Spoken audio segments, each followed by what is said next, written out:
We are continuing our series, My Heart is My Responsibility. और हम अपनी इस शिक्षा को आज आगे बढ़ा रहे हैं कि मेरा हृदय मेरी जिम्मेदारी है. And today I want to teach on the root of all evil.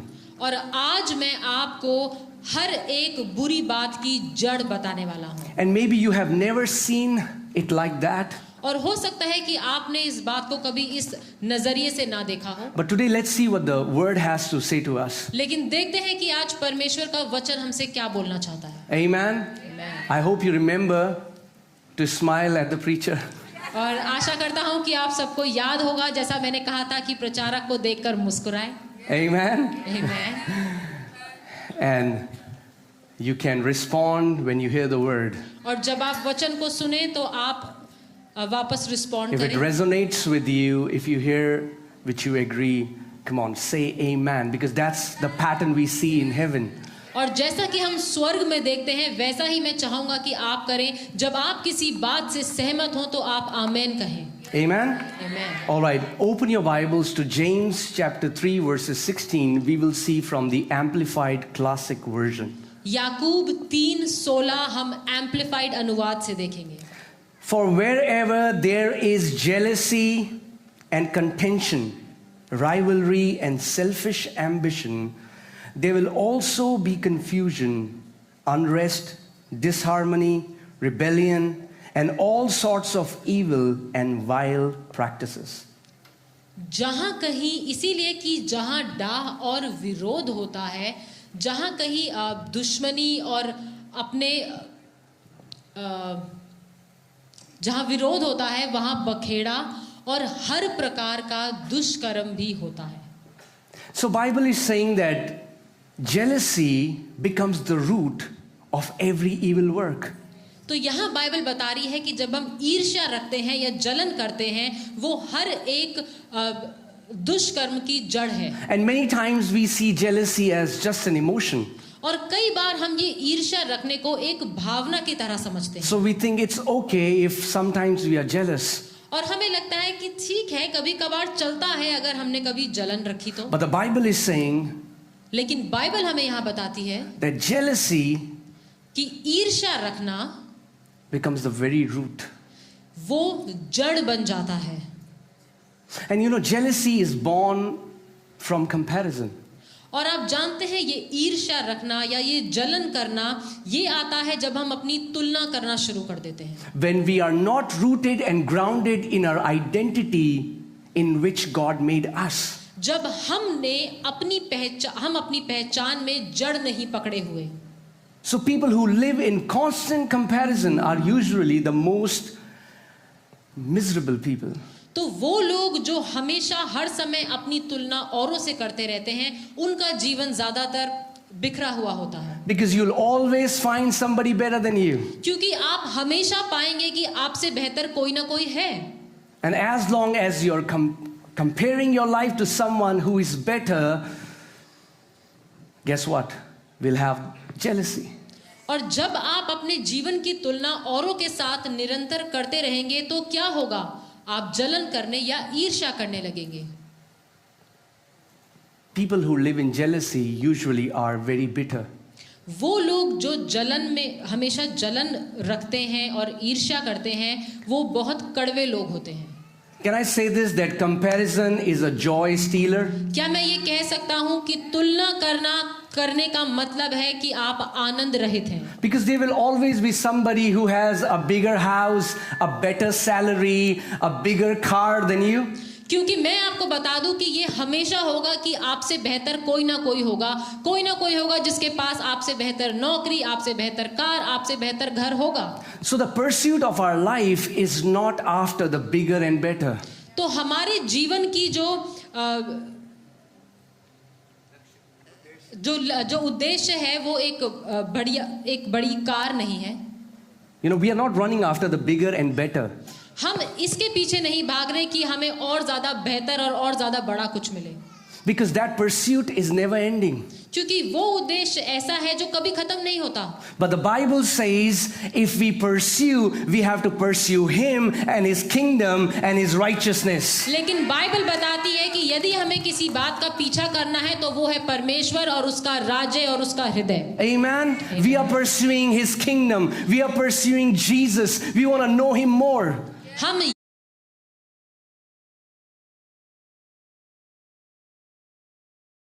यीशु का, उसके राज्य का, उसका हम पीछा कर रहे हैं, हम उसको और ज्यादा जानना चाहते हैं।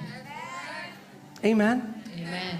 You know, whenever you see someone who is doing better than you, जब कभी भी आप किसी ऐसे व्यक्ति को देखें जो जीवन में आपसे बेहतर कर रहा है, उन्नति कर रहा है, you can have two responses. आपके दो तरीके के रिस्पॉन्स हो सकते हैं। Either you can become jealous या तो आप ईर्ष्या रख सकते हैं and fight them और उनसे लड़ सकते and हैं hate them और उनसे नफरत कर सकते because हैं you wanted to be them, क्योंकि आप उनकी जगह होना but चाहते हैं, because you're not them, लेकिन आप क्योंकि वो नहीं हैं so you hate them. तो आप उनसे नफरत करते हैं। Or या फिर you can be inspired by them. या फिर आप उनसे प्रोत्साहित हो सकते हैं, You can go to them आप उनके पास जा सकते हैं and say, I want to learn from you. और कह सकते हैं कि मैं आपसे सीखना चाहता हूँ। That's why the Bible says, people who are humble, they shall be exalted. इसीलिए बाइबल कहती है कि वो लोग जो नम्र हैं वो ऊंचाइयों पर उठाए So जाएंगे। whenever you see someone who is doing better and who is doing something that you want to do, humble yourself, go to them and ask them about their journey. तो इसीलिए जब आप किसी व्यक्ति को देखें जो आपसे बेहतर कर रहा है, जो उन्नति कर रहा है, तो आप उनके पास जाएं, नम्र बने और कहें कि आप ऐसा क्या कर रहे हैं, मुझे सिखाएं, मैं आपकी यात्रा के बारे में जानना चाहता हूँ। Don't fight them, उनसे लड़े नहीं, get inspired by them. उनसे प्रोत्साहित होए। You know, so many people are trying to fight those whom God had ordained to bless them. और कई लोग उन लोगों से लड़ते हैं जिनको परमेश्वर ने नियुक्त किया है कि वो उनको आशीषित करेगा। Amen. Look at Lucifer. Lucifer को देखें, The Bible says he was a beautiful archangel.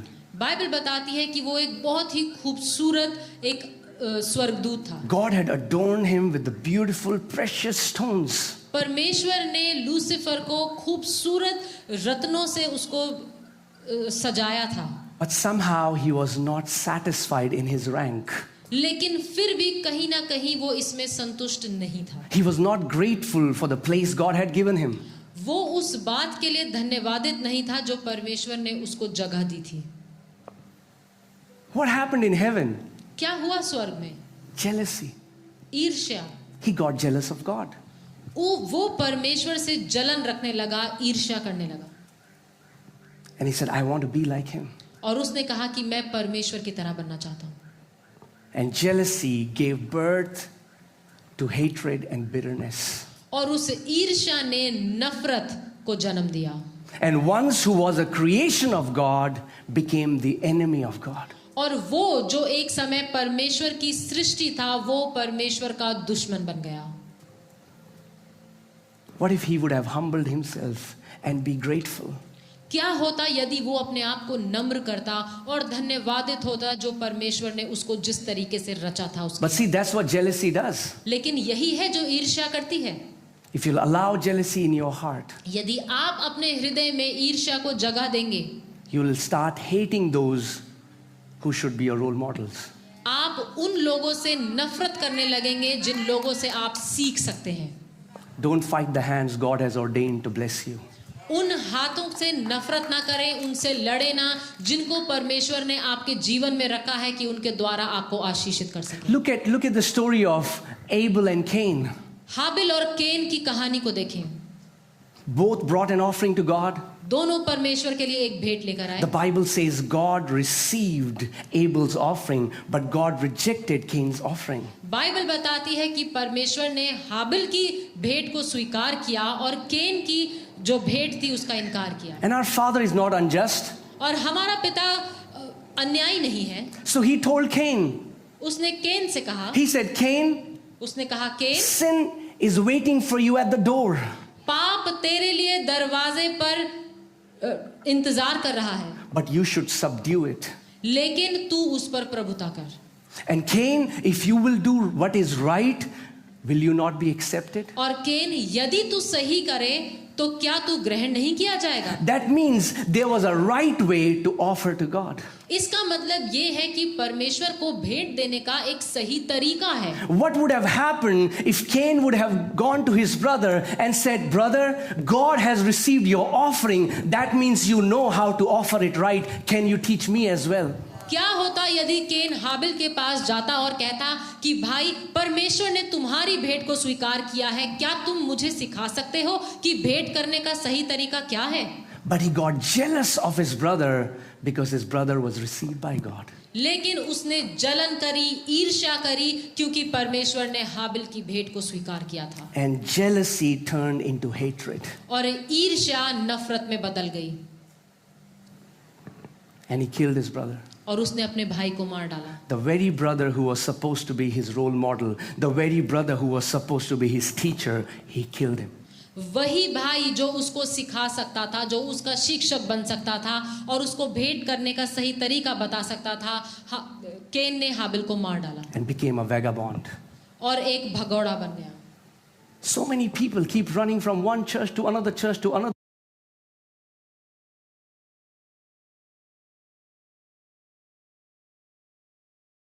और कई लोग एक कलीसिया छोड़ दूसरी और फिर तीसरी कलीसिया में भागते रहते हैं, क्योंकि वो उन लोगों से लड़ रहे हैं जिनको परमेश्वर ने उनके जीवन में नियुक्त किया है कि वो उनको सिखा सकें और उनको सही कर सकें जब वो गलती करते हैं। Why do you think successful people are hated in this world? आपको क्यों लगता है कि जो सफल लोग हैं उनसे इस दुनिया में नफरत की जाती है? Whenever somebody sees someone successful, usually the attitude is, "Oh, he must be a cheater. He must have done something wrong." ज्यादातर जो सफल लोग हैं, जब उनको दुनिया देखती है तो कहते हैं कुछ धोखेबाजी करी होगी इस व्यक्ति ने, कुछ तो गलत सलत किया होगा। "Oh, he's driving a nice car. Maybe he's a con man." ये बढ़िया गाड़ी चला रहा है, लगता है कुछ तो गड़बड़ करी है इसने। And I'm not just talking about possessions, but when you see someone thriving in life, someone who is happy, someone who is joyful, people say, "Oh, he's faking it. How can he be happy all the time?" और मैं सिर्फ चीज़ों के बारे में बात नहीं कर रहा हूँ, लेकिन जब आप देखते हैं कि कोई इंसान है जो अपने जीवन में बहुत खुश है, बहुत उन्नति और तरक्की कर रहा है, तो लोग कहते हैं, अरे झूठ मूठ का हंस रहा है, इतना खुश कैसे रह सकता है? But what if, rather than being jealous, we will get inspired? लेकिन क्या होगा यदि हम ईर्ष्या और जलन ना रखकर उनसे प्रोत्साहित हों? Amen. A humble person is a teachable person. एक नम्र व्यक्ति ही वो व्यक्ति है जिसको सिखाया जा सकता है। And if you are humble, God will teach you even from little kids. और यदि आप एक नम्र व्यक्ति हैं तो परमेश्वर आपको छोटे बच्चों के द्वारा भी सिखाएगा। It's my daughters who have taught me about the loving heart of our Father. यदि मेरी बेटियों ने मुझे पिता के उस प्रेमी हृदय के बारे में बताया है। But what happens when we become prideful, when we are jealous, when we think we know it all, we shut every avenue from which we had to learn. क्या होता है जब हम घमंड से भर जाते हैं और कहते हैं कि हमें सब कुछ आता है, तो हम क्या करते हैं कि अपने जीवन के हर एक उस दरवाजे, हर एक उस रास्ते को बंद कर देते हैं जहां से कि हम सीख सकते हैं। Don't allow jealousy in your heart. अपने हृदय में ईर्ष्या और जलन की भावना को कोई जगह न दें। Jealousy is poisonous. ईर्ष्या रखना जहरीला होना है। Because if you are jealous of somebody and if they win, you will receive it as you have lost. और यदि आप ईर्ष्या रखते हैं, जिस व्यक्ति से आप ईर्ष्या रखते हैं, जब वो अपनी जिंदगी में किसी भी बात में तरक्की करेंगे या जीतेंगे, आपको ऐसा लगेगा कि आप हार गए। You are looking for a job, your friend is looking for a job, and he got a nice job. आप एक नौकरी तलाश कर रहे हैं, आपका दोस्त एक नौकरी तलाश कर रहा है और आपके दोस्त को नौकरी मिल गई। What happened? क्या हुआ? Soon after that, you don't want to see his face. थोड़े ही समय के बाद अब आप उसका चेहरा भी नहीं देखना चाहते। You don't want to receive his call. आप उसका फोन नहीं उठाना चाहते। What happened? क्या हुआ? Did he do anything wrong to you? क्या उसने आपके साथ Did he कुछ गलत harm किया? you? क्या उस- No, just because he got a job that you wanted, you allowed jealousy in your heart. सिर्फ इसीलिए क्योंकि जो नौकरी आपको चाहिए थी वो उसको मिल गई, आपने जलन और ईर्ष्या को अपने हृदय में जगह दे दी। What if you would have gone to him and said, "Can you tell me how you gave the interview? What was the way that you answered the questions that they were asking you?" क्या होता यदि आप अपने दोस्त के पास जाते और पूछते, ऐसा क्या हुआ, तुमने ऐसे कौन से सवालों के जवाब दिए, किस तरीके से दिए कि तुम्हें ये नौकरी मिल गई, मुझे भी सिखाओ। Abel had done no wrong to Cain. हाबिल ने केन के साथ कुछ गलत नहीं किया था, There was absolutely nothing wrong that he did. उसने कुछ भी गलत नहीं करा था, But still, Cain killed him. लेकिन फिर भी केन ने हाबिल को मार डाला। You know, so many people hate you because you are blessed by God. आप जानते हैं कई लोग आपसे नफरत करते हैं सिर्फ इसीलिए क्योंकि आपको परमेश्वर ने आशीषित किया है। You have done them no wrong, आपने उनके साथ कुछ भी गलत नहीं किया,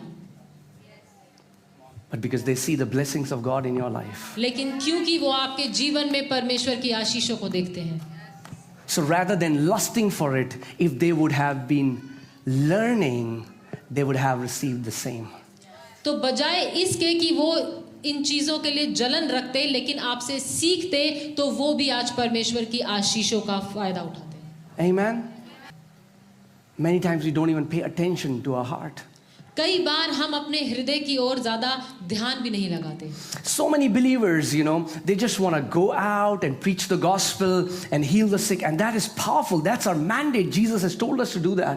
और बहुत से विश्वासी चाहते हैं कि वो जाएं, सुसमाचार का प्रचार करें और बीमारों को चंगा करें, और ये बहुत अच्छी बात है। यीशु ने हमें ये आज्ञा दी है कि हम ऐसा करें और हमें करना चाहिए। But maturity is not that. लेकिन सयाना होना ये नहीं है। You can do all of that and still you can be a very immature believer. आप ये सब कुछ कर सकते हैं, लेकिन उसके बावजूद भी आप एक सयाने विश्वासी नहीं बन सकते। You know, because the day we will stand before God, क्योंकि जिस दिन हम यीशु परमेश्वर के सामने खड़े होंगे, we will not be judged on what we did will be judged on our intentions. तो हमारा न्याय इस बात से नहीं होगा कि हमने क्या क्या प्रभु के लिए किया, लेकिन हमारे मन के उद्देश्य और किस इंटेंशन से हमने करा, उससे फर्क पड़ता है।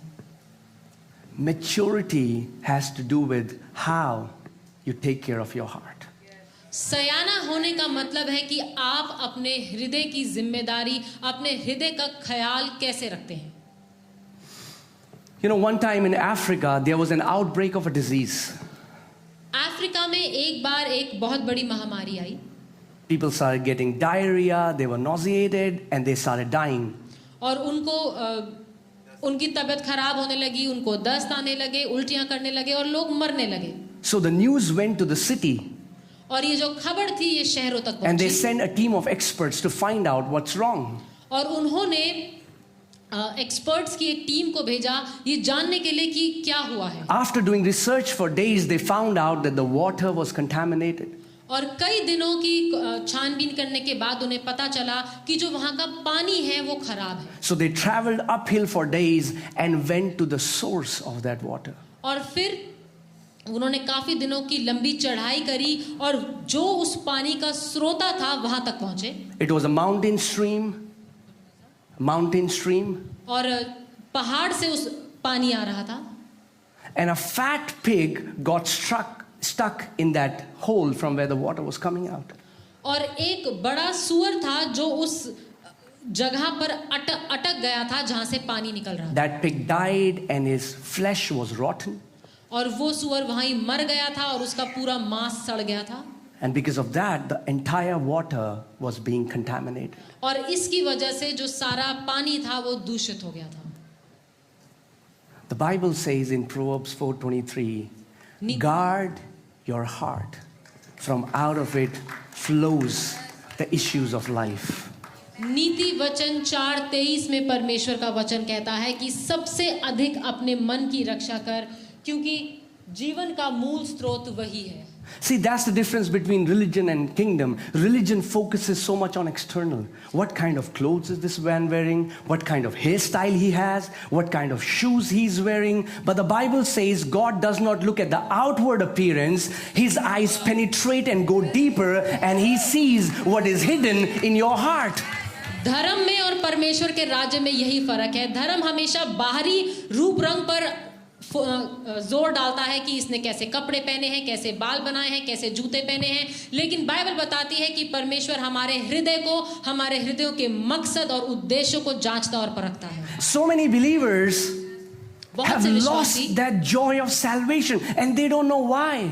और बहुत से विश्वासी ऐसे हैं जिन्होंने उस उद्धार के आनंद को खो दिया है और वो नहीं जानते कि ऐसा क्यों हो गया है। Because something unclean is stuck at the source. क्योंकि कुछ ऐसा है जो दूषित है और वो उनके उस स्रोते पर आकर के अटक गया है। They've allowed offenses, bitterness, criticism to go deep into their heart and allowed that to contaminate their heart, and then everything that comes out of that heart is contaminated. और उन्होंने बुरा मानना, जलन रखना, ईर्ष्या रखना, ये सबको अपने हृदय में जगह दे दी है, और उसके बाद जो कुछ और वो आकर उनके हृदय में अटक गई है, उसके बाद जो कुछ उनके जीवन से निकलता है वो सब दूषित होता है। You know, we can do ministry with such a wrong intention. हम सेवकाई गलत उद्देश्यों के साथ भी कर सकते We हैं। can compete with other churches in the city and say we want to be the biggest, we want to be the largest, because we want to show we are something, and in God's eyes that is a contaminated ministry. और हम औरों के साथ तुलना कर ये अब कह सकते हैं कि हम एक बड़ी सेवकाई चाहते हैं, बड़ी कलीसिया चाहते हैं, क्योंकि हम औरों को दिखाना चाहते हैं, और परमेश्वर की नजर में ऐसी सोच और ऐसी सेवकाई एक दूषित सोच है। Can I say this? क्या मैं ये कह सकता हूँ? I don't have to have what you have. मेरे पास वो होने की जरूरत नहीं है जो आपके पास है। I don't have to do what you do. मुझे वो करने की जरूरत नहीं जो आप करते हैं। You don't even have to like me for me to be happy. और मेरे खुश रहने के लिए ये जरूरी नहीं है कि आप मुझे पसंद करें। Because my joy is not based on what you think about me. My joy is based in my identity that is in Christ Jesus. मेरा आनंद इस बात पर निर्भर नहीं करता कि आप मुझे पसंद करते हैं कि नहीं, लेकिन मेरा आनंद इस मेरी पहचान पर जो यीशु मसीह मेरे बारे में कहता है उस पर निर्भर करता है। Come on, turn to your neighbor and say, quit the rat race. अपने पड़ोसी की ओर देखें और बोले इस चूहा दौड़ में भागना बंद करें।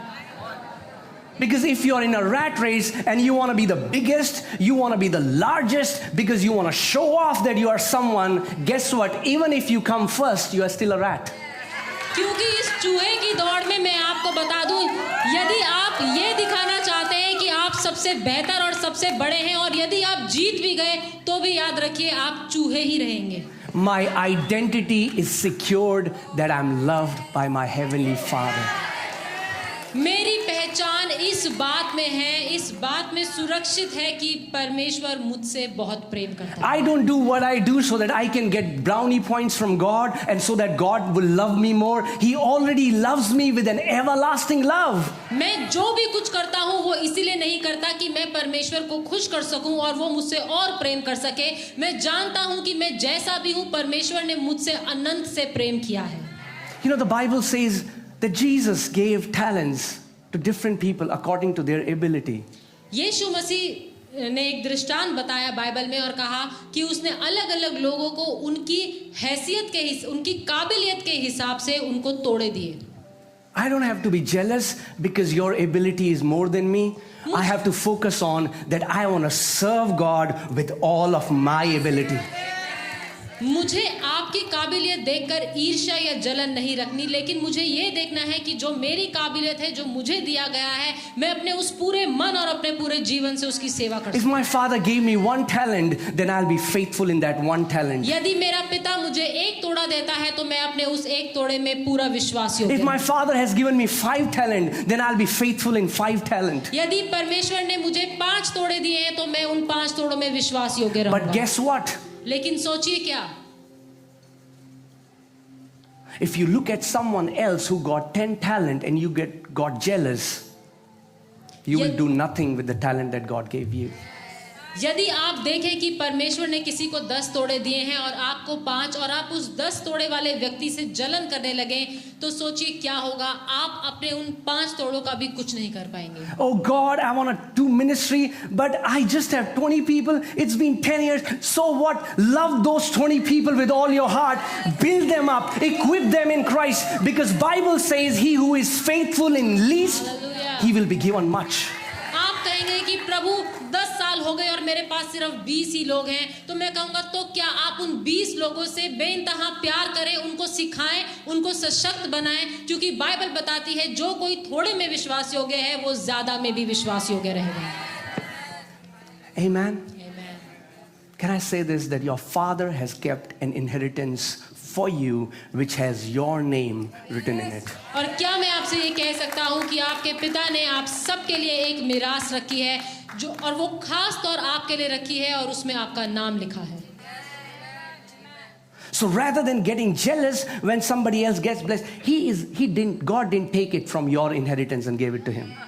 जब आप देखें किसी को आशीषित होते हुए और तरक्की करते हुए तो आप उससे जलन मत रखिए, क्योंकि परमेश्वर ने आपकी मिरास में से निकालकर उसको कुछ नहीं दिया। Amen. Your portion is your portion. आपका जो भाग है वो आप ही का भाग है, किसी और का नहीं। It was your portion from eternity. Before you were even born, God had kept your name on it.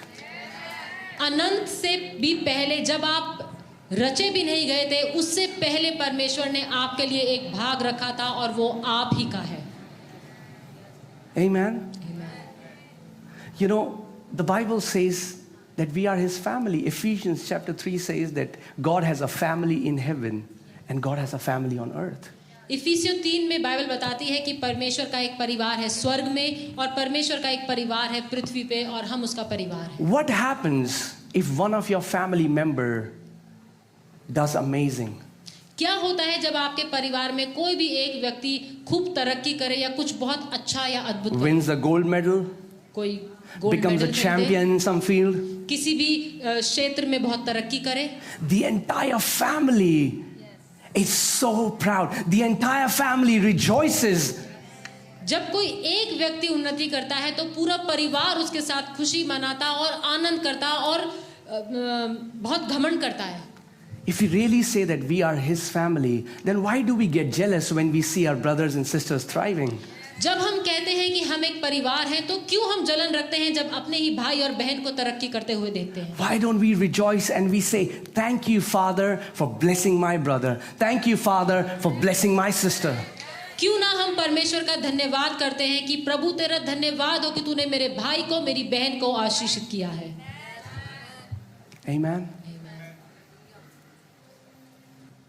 Don't let the enemy steal the joy of your salvation. होने दे कि शैतान आपके उस उद्धार के आनंद को ना चुरा पाए। So many of us are trying to build an external world wherein we have completely ignored an internal world. हम में से बहुत से लोग अपनी उस बाहरी दुनिया को बनाने में लगे हुए हैं, जबकि हमारा अंदरूनी मन, हमारा भीतरी जीवन बिखरा हुआ है। Some people are carrying that bitterness for what has happened 30 years ago. कई लोग अपने मन में जो उनके साथ 30 साल पहले हुआ उसकी कड़वाहट आज तक लेकर घूम रहे हैं। And they don't allow God to heal them. और वो इस परमेश्वर को अनुमति नहीं देते कि परमेश्वर उनको इस कड़वाहट से छुटकारा दे। The Bible says, do not remember the former things. Behold, I am about to do a new thing in your life. Bible बताती है कि पुरानी बातों को भूल जाओ और देखो मैं तुम्हारे बीच एक नई बात करने वाला हूँ। If you keep beholding the old things, you will never be able to see the new things that God has in store for you. यदि आप हमेशा अपनी पिछली पुरानी बातों पर ध्यान लगाए रखेंगे, उनको पकड़े रखेंगे, तो आप नजरअंदाज कर देंगे और नहीं देख पाएंगे उन नई बातों को जो परमेश्वर आपके जीवन में करना चाहता है। And one thing the enemy plays tricks with our mind is he convinces us by telling us no one understands me. और एक झूठ जो शैतान हर एक विश्वासी से बोलता है कि कोई भी तुझे समझ नहीं सकता। Oh brother, if you knew what I had gone through. ओ भाई, यदि तुम्हें पता होता कि मैं कितने बुरे समय से गुजरा हूँ। I just want to crash your pity party right now. मैं आपकी जो ऐसी तरस से भरी हुई सभाएं हैं, पार्टियां हैं, उनको खत्म करना चाहता हूँ। There is nobody here who was not rejected, not betrayed, not was wronged by someone else. We all, as long as we live on this earth, we will have to go through hurt and pain and betrayal.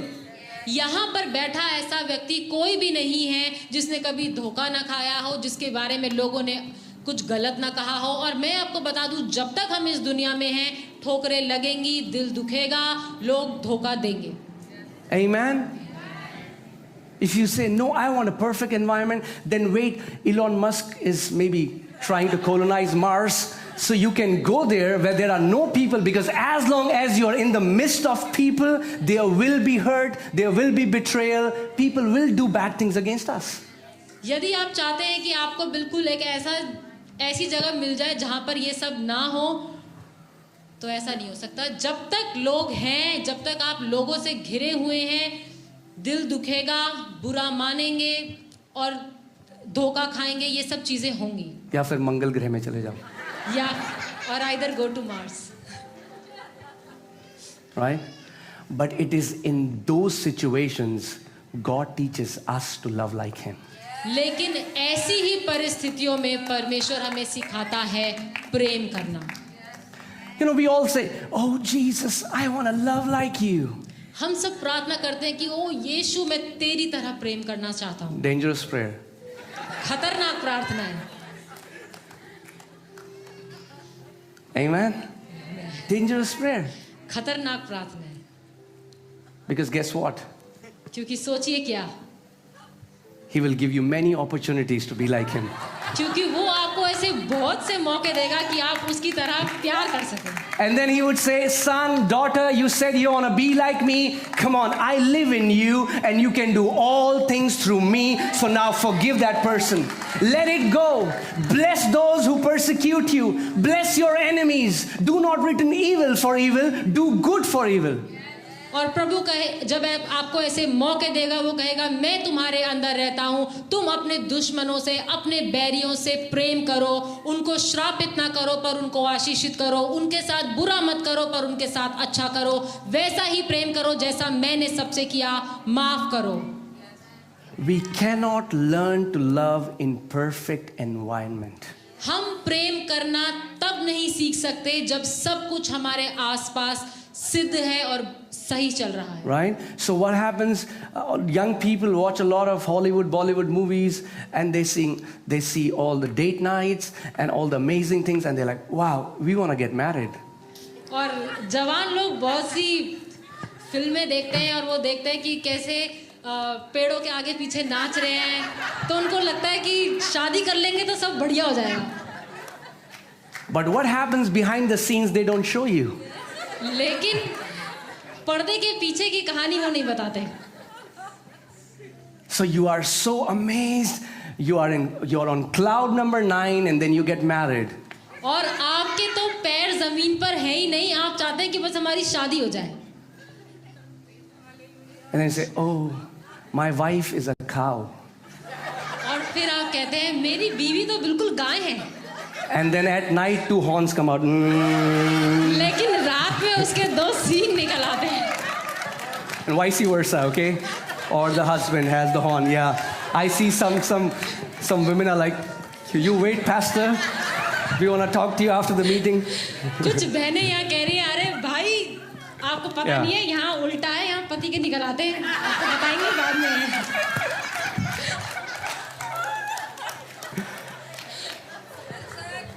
Right?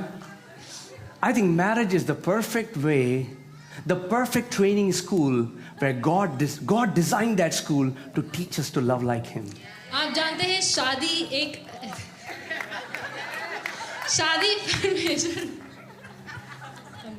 शादी परमेश्वर ने एक ऐसी चीज रखी है जहां पर परमेश्वर चाहता है कि हम बिना शर्तों वाला प्रेम करना सीख सकें। You know, Jesus told Peter, if anybody wrongs you, you need to forgive them 70 times 7. Yeah. One brother was asking me, how will one person wrong you 70 times 7? He was not married. I mean, like, I'm not saying wrong in the sense, but offend, yeah. यीशु मसीह ने पतरस से कहा कि यदि कोई पतरस ने यीशु मसीह से पूछा कितनी बार माफ करना चाहिए, यीशु मसीह ने कहा 70 गुना 7। तो मेरे पास एक व्यक्ति आया और उसने कहा कि ऐसा कैसे हो सकता है, यीशु मसीह तो शादीशुदा भी नहीं थे, उनको कैसे पता? Okay. Just a joke, okay? सिर्फ But एक yes, we learn to love in difficult situations. So हम प्यार when a couple gets married, they have this honeymoon period. जब शादी होती है तो उनका एक हनीमून पीरियड होता है, Where one is honey, the other is moon. जहाँ पर एक हनी है और एक moon. And then when they come back, the real training starts. लेकिन जब वो उस हनीमून से आते हैं तो उनकी असली ट्रेनिंग शुरू होती है। And it's very similar when new people come to church. और ये बिल्कुल वैसा ही है जब नए लोग कलीसिया में आते हैं। So, wow, this church is amazing. वो आते हैं, कहते हैं वाह ये church I found my family. ओ मुझे मेरा परिवार मिल गया। And then they meet difficult people. और फिर वो थोड़ा मुश्किल लोगों से मिलते हैं। Somebody doesn't greet them the way they wanted them to greet them. कोई लोग उनसे उस तरीके से नहीं मिलते जैसा कि वो चाहते थे कि उनसे मिला जाए। They see a group that has gone to a restaurant and they were not invited. और वो देखते हैं कि कुछ लोग हैं जो रेस्टोरेंट गए और हमें नहीं बुलाया। And something starts boiling in them. और फिर उनके अंदर कुछ होने लगता है। And that is the time we learn to love like Jesus. और वही वो समय है जब हम यीशु की तरह प्रेम करना You know, somebody came to me and he was like, Pastor, I'm so offended. You know, these groups, they keep going to restaurants and they do party and they don't invite me. I said, brother, I'm with you. They don't invite me as well. और एक भाई मेरे पास आया और कह रहे कि भाई मैं बहुत ही बुरा माना हुआ हूँ, एक झुंड है, ये लोग जाते हैं, खूब मस्ती करते हैं, खाते पीते हैं और कभी भी मुझे नहीं बुलाते। और मैंने कहा भाई मैं भी तुम्हारे साथ हूँ, वो मुझे भी कभी नहीं बुलाते। Amen. All right. The reason why we gather is because of the blood Jesus Christ has shed. And he calls us his family. एक कारण जिसकी वजह से हम सब मिलते और इकट्ठे होते हैं वो है कि यीशु ने हमारे लिए अपना लहू बहाया, हम सब एक परिवार हैं। And in this gathering, we learn to love like him. और जब हम ऐसे मिलते हैं हम सीखते हैं कि कैसे हम एक दूसरे से प्रेम करें। Amen. Come on, let's open our Bibles to Hebrews chapter 12 verses 15. इब्रानियों 12 उसका 15 हम देखेंगे। The Bible says, looking carefully, lest anyone fall short of the grace of God. और ध्यान से देखते रहो, ऐसा ना हो कि कोई परमेश्वर के अनुग्रह से वंचित रह जाए। Everything in our life is because of his grace. जो कुछ भी हमारे जीवन में है वो उसके अनुग्रह के द्वारा है। We are saved by grace. हमने उद्धार पाया अनुग्रह के द्वारा। Everything that God has done in our life is by grace. जो कुछ भी प्रभु ने हमारे जीवन में किया वो उसके अनुग्रह के द्वारा है। We cannot earn it. हम उसे खरीद नहीं सकते। But you know what we can do? लेकिन आप जानते हैं हम क्या कर सकते हैं? We can fall short of it. लेकिन हम उससे वंचित रह सकते हैं। And so many times, you know, over the decade where I've done ministry and I have gone to places and seen people, and I've always seen, Lord, why is it that for some people it's so hard? और अपने इन सेवकाइयों के सालों में मैंने देखा और मैंने कई बार प्रभु से पूछा कि प्रभु ऐसा क्यों है कि कुछ लोगों के लिए बहुत मुश्किल है। Why does it seem like grace is ineffective in their lives? ऐसा क्यों लगता है कई बार कि उनके जीवन में ये अनुग्रह जो है वो कार्य नहीं कर रहा? When your word says that, you know, we are blessed with every spiritual blessing in the heavenly places. जब परमेश्वर का वचन कहता है कि हम हर एक आत्मिक आशीषों से आशीषित। When your word says that the joy of the Lord is our strength, when your word says that you have given us your peace. और जब प्रभु तेरा वचन कहता है कि तेरा आनंद ही मेरा बल है और तूने हमें अपनी शांति दी है। Here is the scripture that teaches us why. ये है वो आयत जो हमें सिखाती है कि क्यों ऐसा होता है। Not looking casually, but looking carefully, lest anyone fall short of the grace of God. और ध्यान से देखते रहो, ऐसा ना हो कि कोई परमेश्वर के अनुग्रह से वंचित रह जाए। Lest any root of bitterness springing up cause trouble, and by this many become defiled. कोई कड़वी जड़ फूट कर कष्ट दे और उसके द्वारा बहुत से लोग अशुद्ध हो जाएं। Children of God who keep holding on to bitterness, परमेश्वर की वो संतान, वो लोग, वो बच्चे जो कड़वाहट को अपने हृदय में रख के रखते हैं, somehow they choke the grace of God in their lives. वो अपने जीवन में परमेश्वर के अनुग्रह का गला घोट देते हैं। See, the Bible says root of bitterness. Bible कहती है कड़वाहट की जड़। Root cannot be seen, जड़ देखी नहीं जा सकती, but it's the root that gives life to the tree. लेकिन ये जड़ है जो पेड़ को जीवन देती है। You will meet them, they will say all the right words. Praise the Lord, brother. God is good all the time, God is good. So from the external, everything looks normal. तो जब आप इन लोगों से मिलते हैं तो आपको लगता है कि सब कुछ सही है, वो बिल्कुल सही से बात करते हैं, सही बातों को बोलते हैं, कहते हैं प्रभु हर समय भला है और हर समय प्रभु भला है। But in their heart, लेकिन उनके हृदय में they have allowed bitter roots to grow, and their heart is completely entangled by the bitter roots.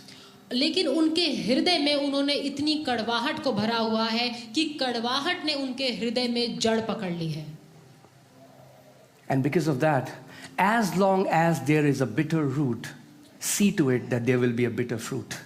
और जब तक उनके हृदय में एक कड़वाहट की जड़ है, कड़वाहट का ही फल भी निकलेगा।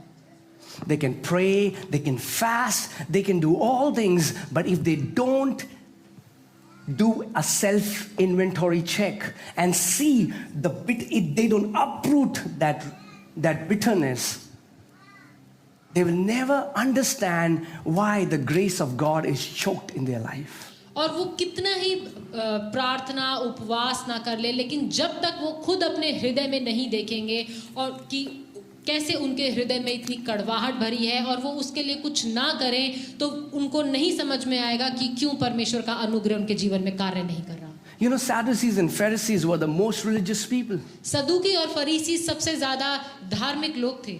They used to pray the most, वो सबसे ज्यादा प्रार्थना fast the करते, most, उपवास करते lift their hands in public synagogues. और वो आराधनालयों में अपने हाथ उठाते। They were very disciplined in giving their tithes. They were very disciplined in giving their offerings to God. अपने दशवांश और भेंट देने में वो बहुत सही थे, सही तरीके से देते थे।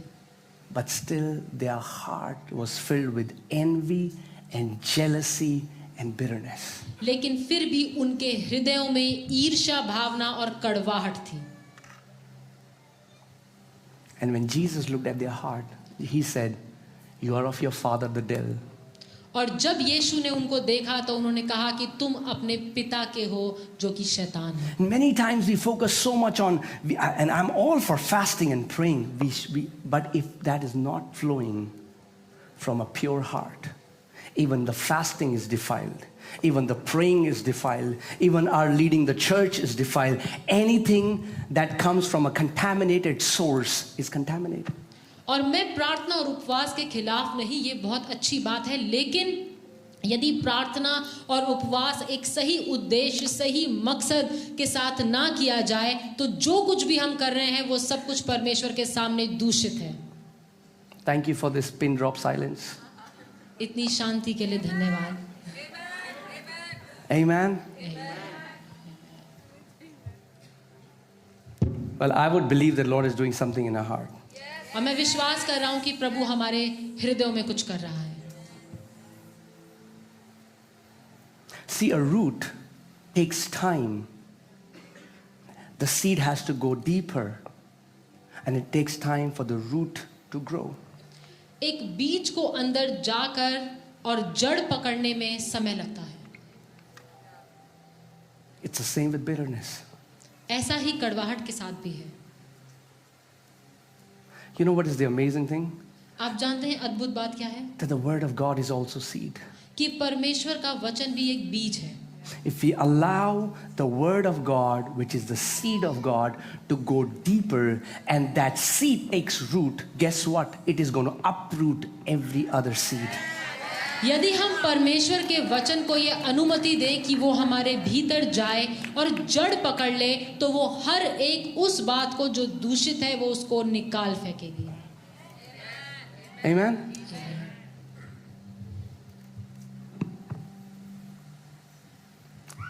It's a personal observation, that's what I'm saying, that I've seen bitter people और not ये- walking in blessings. और ये मैंने खुद से देखा है कि वो लोग जो ईर्ष्या और जलन में और कड़वाहट में रहते हैं, वो कभी भी एक आशीषित भरा जीवन नहीं देखते। Let's see this scripture in the Passion Translation. आइए इस आयत को हम पैशन अनुवाद में देखें। Hebrews 12:15. इब्रानियों 12:15। Watch over each other. Come on, say watch over each other. आप बोलिए कि ध्यान से एक दूसरे को देखते That रहो। means we should be careful about our brother and sister. If you see that they are allowing bitterness in your heart, you become the peacemaker. You become the one who takes out that seed before that seed goes deeper into their heart. इसका मतलब कि आप अपने भाई बहन का ख्याल रखें। यदि आप देखें कि उनके जीवन में कड़वाहट आ रही है, तो आप उनसे बात करें उनको बताएं कि आप इस कड़वाहट को अपने हृदय में जड़ न पकड़ने दें। Watch over each other to make sure that no one misses the revelation of God's grace. एक दूसरे की ओर ध्यान दो और ये ध्यान से देखो कि कोई भी परमेश्वर के अनुग्रह के प्रकाशन में चूक ना जाए। You know what is wrong with religious people? आप जानते हैं धार्मिक लोगों के साथ क्या दिक्कत है? They see wrong in everyone else but completely ignore their own heart. वो हर किसी में गलतियां और कमियां देखते हैं, लेकिन अपने हृदय पर कभी भी ध्यान नहीं देते। But spiritually mature, लेकिन जो आत्मिक spiritually रूप से mature सयाने are हैं, those who can see what's wrong with them, so they give a lot of mercy to others. आत्मिक सयाने लोग वो हैं जो अपने हृदय में देखते हैं कि उनमें क्या कमियां या क्या गलतियां हैं और औरों को बहुत अनुग्रह देते हैं। When Jesus was saying, when you look at your brother, when you look, what does that scripture say? Okay. When you see a speck in your brother's eye and you ignore the plank in your eye, what Jesus is not saying that what he's doing is very less compared to the bigger sin that you're doing. That's not what he's saying. जब यीशु मसीह ने ये कहा कि तू अपने भाई की आंख में तो तिनका देखता है, लेकिन अपनी आंख का लट्ठा नहीं देखता, तो वो ये नहीं कह रहा कि जो तेरा He's not saying that he has a very small sin and you're ignoring a big sin. और तो वो ये नहीं कह रहा कि भाई जो तेरा भाई है उसके जीवन में जो पाप है वो थोड़ा है और तेरा बड़ा है। What he's saying is वो ये कह रहा है that our attitude to our brother's sin should be that his wrong habit or something that he has to overcome should be like a speck in our eyes. My focus should be, first I have to overcome the wrong that is in my life before I go ahead and start judging others. यीशु मसीह का वहाँ कहने का मतलब ये था कि जब हम अपने भाई की कोई गलती या उसके जीवन में कोई कमी को देखें, तो वो हमारे लिए इतनी बड़ी नहीं होनी चाहिए, छोटी होनी चाहिए, हम उसे अनुग्रह दें, लेकिन अपने जीवन की कमियों पर हमें ध्यान देना है और उस पर कार्य करना है। Amen. We don't say that we will let them do what they want to do. We are going to correct them, but we are going to give them a lot of mercy and grace. हम ये नहीं कह रहे कि हम उनको बताएंगे नहीं कि आप गलत कर रहे हैं, लेकिन हम उनको बहुत सी दया और बहुत सा अनुग्रह देंगे। But before I become that person who is going around and correcting everyone else, I need to look inward and see, Lord, what are the things that are hindering for your glory to shine in my life? I want to overcome that. लेकिन इससे पहले कि हम और लोगों के पास जाएं, उनका न्याय करने लगें, उनको उनकी गलत बातें बताने लगें, उससे पहले ज़रूरी है कि हम अपने आप को जांचें, परखें और प्रार्थना करें कि प्रभु हमारे जीवन में ऐसी कौन सी बातें हैं जो तेरी महिमा को प्रकट होने से रोक रही हैं, हमें वो बता।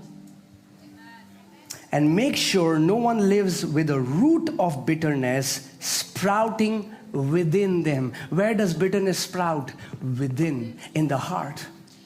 और इस बात का ख्याल रखो कि कड़वाहट की जड़ तुम्हारे अंदर से ना निकले। वो कड़वाहट की जड़ कहाँ पर है? हमारे हृदय में। Sprouting within them, which will only cause trouble and poison the hearts of many. और ये कड़वाहट की जड़ सिर्फ मुसीबत को लेकर आएगी और उनके हृदयों को जहरीला बना देगी। Bitterness is like cancer, it spreads. कड़वाहट कैंसर की तरह है जो कि फैलता है। I'll say it again. Bitterness is like cancer, it spreads. मैं फिर से कहूंगा कि कड़वाहट कैंसर की तरह है जो कि फैलता है। Not only it poisons the one carrying it, it poisons the one who are closely associated with that person.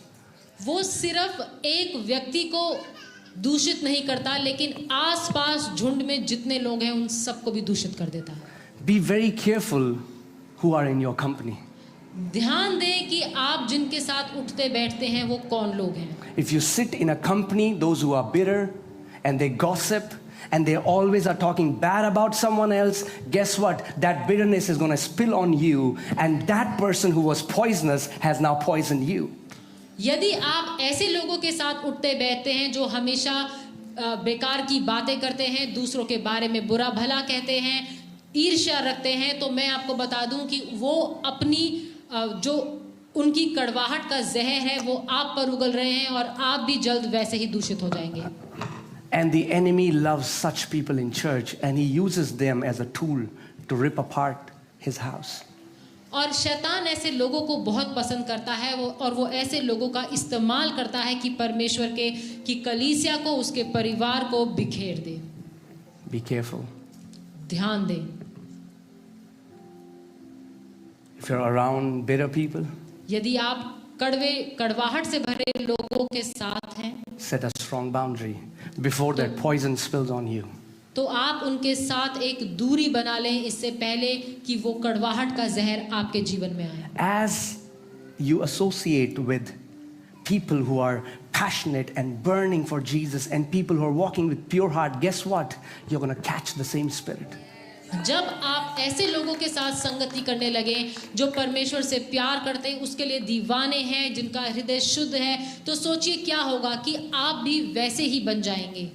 Amen? If you're in the company of eagles, guess what? You're going to soar higher.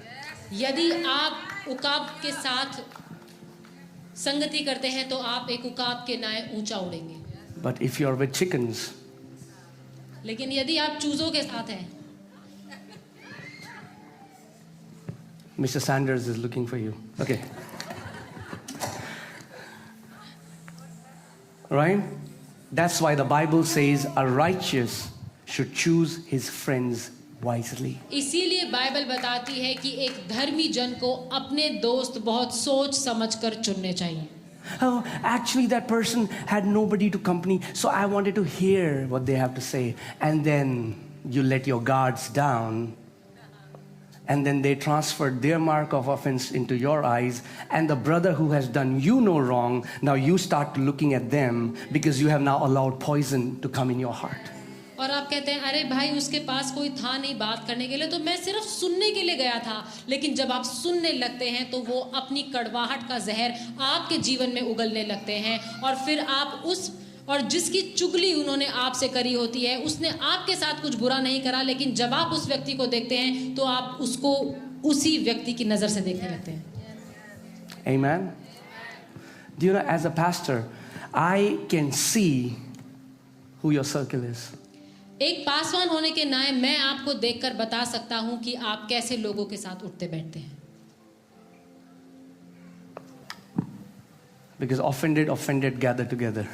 क्योंकि जो लोग नाराज हुए होते हैं वो ऐसे ही लोगों के साथ उठते बैठते हैं जो नाराज हैं। Isn't that the truth? क्या ये सच बात नहीं? And they keep justifying one another and keep digging a deeper pit for each other. और वो बस अपने आप को सही दिखाने की कोशिश करते हैं और एक दूसरे के लिए बस एक गहरा गड्ढा खोदते जाते हैं। Be very careful. Which voices are you allowing in your heart? बहुत ध्यान दीजिए कि आप कैसी बातों को सुन रहे हैं और किन बातों को अपने हृदय में आने की अनुमति दे रहे हैं। Amen? Are they validating what you have been through and saying you're right? Or are they saying, it doesn't matter, let it go. Don't let this become a root of bitterness. क्या वो ऐसे लोग हैं जो आपकी कड़वाहट को सुन रहे हैं और आपको और प्रोत्साहित कर रहे हैं कि आप और कड़वे बन जाएं, या फिर वो ऐसे लोग हैं जो आपको कह रहे हैं कि भाई माफ करो, छोड़ो, आगे बढ़ो? Don't become a weapon in the hand of the enemy. शैतान के हाथों में हथियार न बने। God has called us to be builders of His house. परमेश्वर ने हमें इस घर के रचने वाले, बनाने वाले की तरह चुना। Jesus said, "Blessed are the peacemakers, for they shall be called the sons of God." Bible बताती है, धन्य है वो जो शांति बनाए रखते हैं, क्योंकि वो परमेश्वर के आशीषित जन कहे जाएंगे। Amen. I want to give you this challenge. If you have not tried it, do it for next 6 months. मैं आपको एक चुनौती देना चाहता हूं, यदि आपने आज तक ये नहीं करा तो अगले 6 महीने ये करके देखें। Guard your heart from bitterness. अपने हृदय को कड़वाहट से बचा कर रखें। Separate yourself from gossipers. अपने आप को वो लोग जो चुगलियां करते हैं उनसे दूर रखें। Become a peacemaker in the house of God. परमेश्वर के राज्य में शांति बनाए रखने वाले लोग। And you're going to see the avenues of blessings that you have never seen before. और आप अपने जीवन में ऐसी आशीषों को देखेंगे जो आपने पहले कभी नहीं देखी। Amen.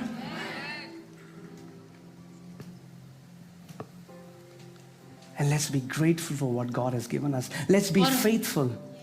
और हम धन्यवादित रहें उन सभी बातों के लिए जो परमेश्वर ने हमारे जीवन में करी। If my salary is 8,000 यदि मेरी तनख्वाह 8,000 है and my brother earns 50,000, और मेरा भाई 50,000 कमाता है, I won't be jealous from him.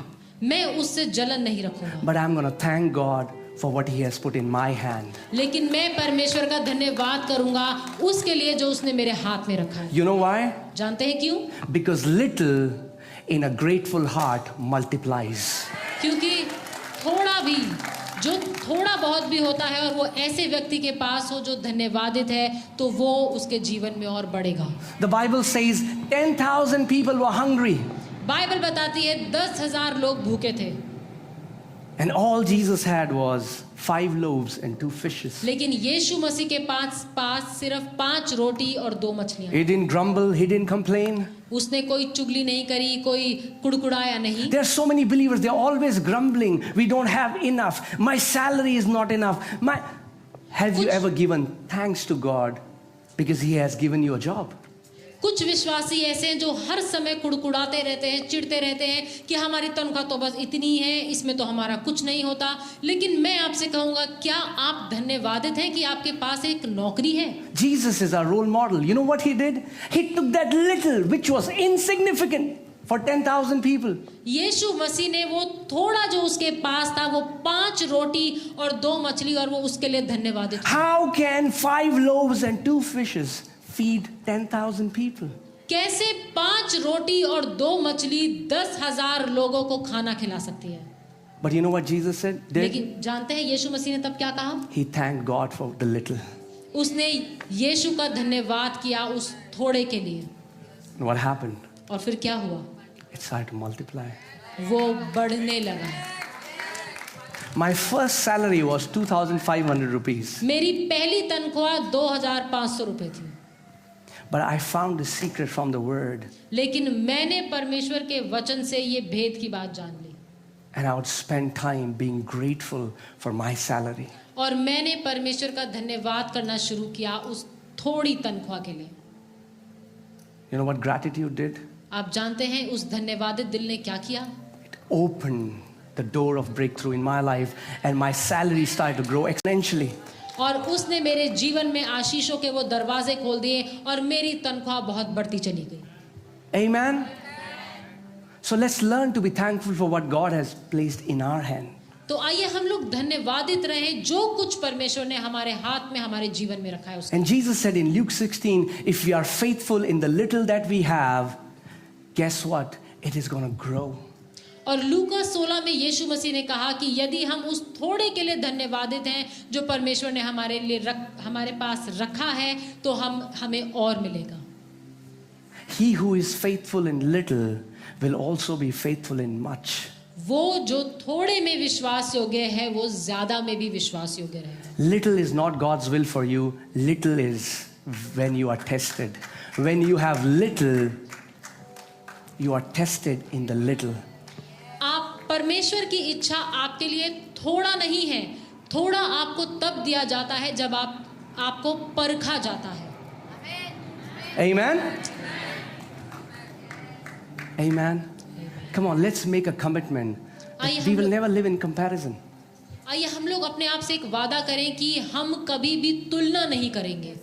You are beautiful the way you are. आप खूबसूरत हैं, आप जैसे भी हैं। You don't have to be taller, shorter, fatter, weaker, whatever.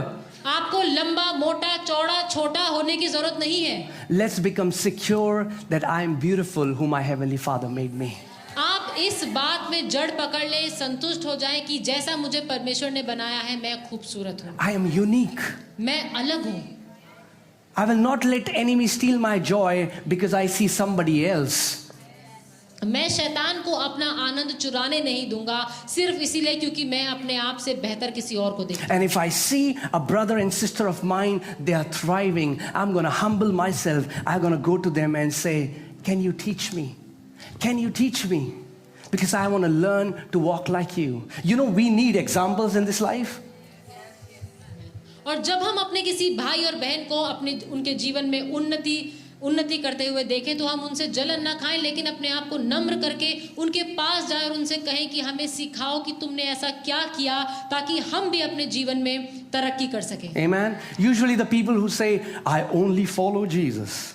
ज्यादातर वो लोग जो कहते हैं कि मैं सिर्फ यीशु के पीछे चलता हूँ, It's the voice of pride. ये घमंड की आवाज है। I will only learn from God and no man. मैं तो सिर्फ परमेश्वर से ही सीखूंगा, किसी व्यक्ति से नहीं। It's the voice of offense.